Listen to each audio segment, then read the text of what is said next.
현대 사회에서는 스마트폰, 태블릿, 컴퓨터 등 다양한 전자기기가 일상에서 필수적인 도구로 자리 잡고 있다. 이러한 디지털 기기는 우리의 삶을 크게 편리하게 만들어주지만 동시에 건강에 해로운 영향을 미칠 수 있다. 이런 상황에서 주목받고 있는 개념이 바로 디지털 디톡스이다. 디지털 디톡스는 디지털 기기로부터 일시적으로 떨어져 자신의 정신적, 신체적 건강을 증진시키는 것을 목적으로 한다. 예를 들어 특정 시간 동안 SNS를 사용하지 않거나 매일 일정 시간 동안 기기를 꺼두고 아날로그 활동에 집중하는 것을 포함한다. 이러한 디톡스가 왜 필요한지, 그리고 어떻게 현대인의 건강관리법으로 자리 잡았는지를 알아보자. 첫째, 디지털 기기 사용의 증가로 인해 사람들은 점점 더 긴장하게 되고 정신적 피로감을 느끼게 된다. 끊임없이 쏟아지는 정보와 소셜미디어 알림은 우리의 집중력을 산만하게 하고 스트레스를 유발한다. 이러한 상태가 지속되면 불안증과 우울증 같은 정신건강 문제로 이어질 수 있다. 디지털 디톡스를 통해 이러한 점을 해소할 수 있다. 일상 속에서 일정 시간을 정해 기기에서 벗어나면 마음의 여유를 찾고 편안함을 되찾을 수 있다. 둘째, 디지털 기기 사용은 신체 건강에도 악영향을 미칠 수 있다. 대표적으로 스마트폰이나 컴퓨터 앞에 장시간 앉아있는 생활 습관은 거북목 증후군이나 손목 터널 증후군을 유발할 수 있으며 시력에도 좋지 않은 영향을 준다. 디지털 디톡스를 실천하면서 야외 활동이나 운동을 즐기면 신체 건강을 개선할 수 있다. 실제로 많은 사람들이 디지털 디톡스를 실천하면서 가까운 공원을 산책하거나 요가와 같은 활동을 통해 삶의 활력을 되찾았다고 말한다. 셋째, 인간관계의 회복이다. 현대 사회에서 디지털 기기는 사람들 사이의 물리적 거리를 줄여주는 역할을 하지만 때로는 정작 가까이 있는 사람들과의 관계를 소홀히 만들기도 한다.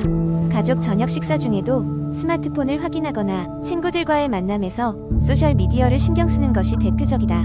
디지털 디톡스를 통해 기기에서 벗어나 서로의 이야기에 귀 기울이는 시간을 갖게 되면 대인 관계를 보다 깊고 건강하게 만들 수 있다. 디지털 디톡스를 처음 시도하는 사람들에게 몇 가지 팁을 제공한다면 우선 작은 목표를 세우는 것이 중요하다. 처음부터 많은 시간을 디지털에서 벗어나는 것이 부담스럽다면 하루에 30분 정도라도 기기를 내려놓는 것으로 시작할 수 있다. 그 시간에는 독서를 하거나 명상을 하거나 산책을 해보는 것도 좋다.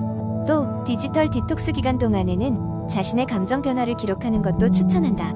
이는 스스로 얼마나 긍정적인 영향을 받고 있는지를 확인할 수 있는 좋은 방법이다. 마지막으로 디지털 디톡스는 단순히 디지털 기기로부터 떨어지는 것이 아니라 보다 나은 삶의 질을 추구하는 데 목표를 두어야 한다. 따라서 디톡스의 목표와 방법은 개인에 따라 다르게 설정될 수 있다. 중요한 것은 자신의 삶을 되돌아보고 디지털에 의존적이지 않은 균형 잡힌 생활을 지향하는 데 있다. 현대 사회의 필수 건강관리법으로 자리 잡아가고 있는 디지털 디톡스를 통해 많은 이들이 자신을 돌보고 더 행복한 삶을 누릴 수 있기를 바란다. 두 번째 이야기, 건강한 식단을 꾸리기 위해 많은 사람들이 다양한 방법을 시도합니다. 이번 이야기는 야채와 과일로 식단을 풍성하게 채워 그 혜택을 최대한 누리고자 하는 한 가족의 도전기를 담고 있습니다. 이 가족은 건강한 생활 습관을 추구하기 위해 더욱 신선하고 다채로운 먹거리를 찾아 나서기로 했습니다. 어느 햇빛이 가득한 주말 아침, 김씨네 가족은 현지 농산물 시장을 방문하여 신선한 재료들을 손에 넣었습니다. 이곳은 청량한 공기와 농부들의 열정이 가득한 곳이었고 다양한 형태와 색상의 야채와 과일들이 그들을 반겼습니다. 그곳에서 김씨 가족은 잘 익은 빨간 토마토, 신선한 푸른 잎채소, 강렬한 자주색 가지, 노란 파프리카, 향긋한 바질, 그리고 달콤한 블루베리와 같은 과일을 샀습니다. 집으로 돌아온 후 가족은 함께 주방에 모여 요리하는 시간을 가졌습니다. 먼저 시작한 것은 신선한 야채를 이용한 샐러드였습니다. 양상추, 시금치, 루콜라와 같은 녹색 잎채소를 기초로 하여 여기에 방울토마토, 오이, 당근을 얇게 썰어 섞었습니다. 끝으로 올리브유와 발사믹 식초를 뿌려 싱그러운 야채 샐러드를 완성했습니다. 점심 메뉴로는 채소 스튜가 준비되었습니다.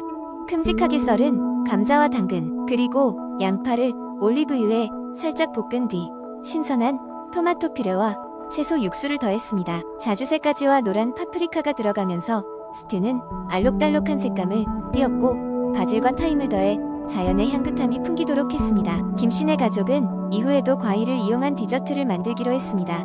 블루베리와 라즈베리를 듬뿍 넣은 요거트 파르페였는데 이는 신선한 딸기 조각과 귀리 그래놀라로 마무리되었습니다. 상큼한 과일과 고소한 요거트의 조화는 가족 모두의 입맛을 사로잡았습니다. 저녁에는 다양한 색상의 채소를 구워서 준비했습니다.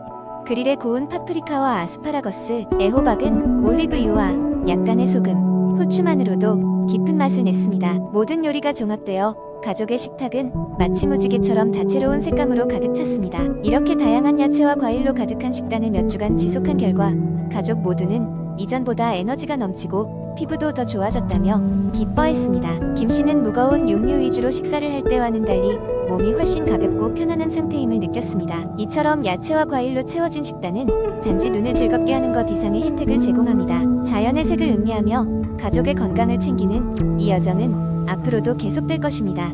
김 씨 가족은 이 경험을 통해 자연과 더 가까워지는 법을 알게 되었고, 건강한 삶을 위한 가장 좋은 방법은 음식 그 자체가 가질 수 있는 힘을 믿고 다양성을 즐기는 것임을 깨달았습니다. 세 번째 이야기법은 현대 사회에서 우리는 많은 스트레스를 받고 살고 있다. 일과 생활의 균형을 맞추기란 쉽지 않으며 매일 쏟아지는 할 일 목록은 우리를 지치게 만든다. 이런 상황에서 마음의 여유를 찾고 스트레스를 효과적으로 관리하기 위해 많은 사람들이 명상을 시작하고 있다. 그 중에서도 매일 10분 정도의 짧은 시간으로 시작하는 명상이 큰 인기를 끌고 있다. 나는 몇 년 전까지 매일 꽉 찬 일정으로 인해 불안과 스트레스를 시달리곤 했다. 업무에서 오는 압박감, 마감일이 다가올 때 느끼는 조바심은 나의 에너지를 점점 소모시켰고, 어느 순간은 감당할 수 없을 정도로 큰 압박감으로 다가왔다. 그때 나에게 명상을 추천해준 사람은 다름 아닌 나의 직장 상사였다. 그녀도 한때 비슷한 경험을 했고 명상을 통해 놀라운 변화를 경험했다고 했다. 처음엔 그저 평범한 현대인의 스트레스 관리 방법 중 하나겠거니 생각했다. 그러나 하루 24시간 중 단 10분을 투자하는 것으로 삶에 큰 차이를 만들 수 있다는 말이 호기심을 자극했다. 처음 명상을 시작할 때는 어색하고 집중하는 게 힘들었다. 명상의 시작은 그저 호흡에 집중하는 것이었다. 눈을 감고 천천히 숨을 마시고 내쉬면서 호흡의 리듬에 마음을 맞췄다. 처음엔 잡념이 끊임없이 떠오르고 쉽게 집중이 흐트러졌지만 점차 마음이 안정되기 시작했다. 명상의 결과는 생각보다 빨리 나타났다. 첫째, 명상을 통해 마음이 차분해지면서 스트레스가 줄어드는 것을 느꼈다. 명상 후에는 머리가 맑아지고 문제 해결 능력이 향상되는 듯했다. 이전에는 스트레스를 받으면 단순한 문제도 크게 느껴졌지만 이제는 작은 것부터 차근차근 해결해 나가는 여유가 생기기 시작했다. 둘째로는 전반적인 삶의 질 자체가 올라갔다. 매일 하루 10분의 명상 시간에 나 자신에게 집중하는 시간을 선물함으로써 내가 중요하게 여기는 것과 마주하고 그것에 우선순위를 두는 법을 배우게 됐다. 명상을 시작하고 나의 생활은 크게 변화했다. 하루의 시작을 명상으로 여유롭게 맞이하니 그 여유가 다른 사람에게도 전해지고, 오히려 명상을 하지 않는 날이 되면 몸과 마음이 무겁게 느껴지곤 했다. 이제는 명상이 나의 일상의 중요한 한 부분이 되었다. 물론 모든 사람에게 명상이 완벽한 해결책일 수는 없겠지만 이렇게 간단한 시도로 삶의 변화를 경험할 수 있다는 것은 분명히 시도해볼 가치가 있는 일이다. 그러니 한번 해보는 것도 좋지 않을까? 처음엔 짧은 시간이라도 시작해보자. 하루 10분, 그것이 당신의 삶을 얼마나 긍정적으로 바꿔놓을 수 있을지는 목격해야 알 수 있을 것이다. 네 번째, 이야기 한적한 시골 마을에 살던 김노인은 올해로 100세를 맞이했다. 사람들은 그가 어떻게 그렇게 오래 건강하게 살 수 있었는지 궁금해했다. 김노인은 자신의 장수 비결을 10가지로 정리해 이야기해 주었다. 첫째, 김노인은 매일 아침 햇볕을 쬐며 산책을 하였다. 그는 자연과의 교감이 중요하며 하루를 시작할 때 신선한 공기를 마시는 것이 몸과 마음에 활력을 준다고 믿었다. 산책 후에는 가벼운 스트레칭으로 몸을 풀어주었다. 둘째, 식습관에 매우 신경 썼다. 마을에서 나는 제철 채소와 과일을 주로 먹었고 식사할 때는 항상 음식을 천천히 꼭꼭 씹어 삼켰다. 그는 음식은 소화기관이 아닌 입에서부터 소화되기 시작한다는 말을 즐겨 인용했다. 셋째, 김노인은 자신만의 명상을 개발했다. 하루에 적어도 20분씩 조용한 곳에서 눈을 감고 심호흡하며 마음을 비우는 시간을 가졌다. 그는 명상을 통해 스트레스를 해소하고 마음의 평화를 찾을 수 있다고 말했다. 넷째, 그는 하루 8시간의 충분한 수면을 강조했다. 잠은 몸이 스스로 회복하고 재충전할 수 있는 시간을 제공한다고 설명했다. 잠자기 전에는 따뜻한 차 한 잔과 함께 독서를 즐겼다. 다섯째, 김노인은 긍정적인 삶의 태도를 유지했다. 좋지 않은 일이 생기면 그 일의 긍정적인 면을 보려고 노력했다. 항상 긍정적으로 생각하며 웃음을 잃지 않는 것이 건강의 비결이다라고 그는 말했다. 여섯째, 그는 가족과의 시간, 사회적 관계를 중시했다. 매일 주변 사람들과 웃고 대화하며 서로의 삶에 관심을 가졌다. 김노인은 사회적 유대감 없이는 행복도 건강도 유지하기 어렵다고 설명했다. 일곱째, 그는 핸드폰과 TV에 많은 시간을 빼앗기지 않았다.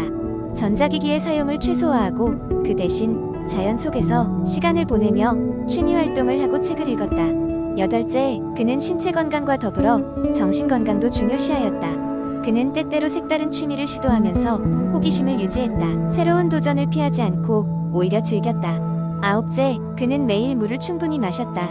이는 신체의 각 기관이 원활히 기능할 수 있도록 돕는 필수 조건이라 믿었다. 그는 물은 생명의 원천이다라고 말했다. 마지막 열째, 김노인은 항상 자신을 사랑하고 존중했다. 타인의 눈치를 보며 살기보다 자신의 행복과 건강을 최우선으로 생각했다. 내가 나를 사랑할 줄 알아야 남도 사랑할 수 있다는 그의 철학이었다. 그의 이야기를 들은 마을 사람들은 각자 자신의 생활의 비결들을 적용하기 시작했고, 덕분에 마을 전체가 더 건강하고 활기찬 분위기로 변해갔다. 김노인의 이야기는 단순히 건강한 생활 습관을 넘어서 삶의 의미를 새삼 깨닫게 하는 소중한 가르침이었다.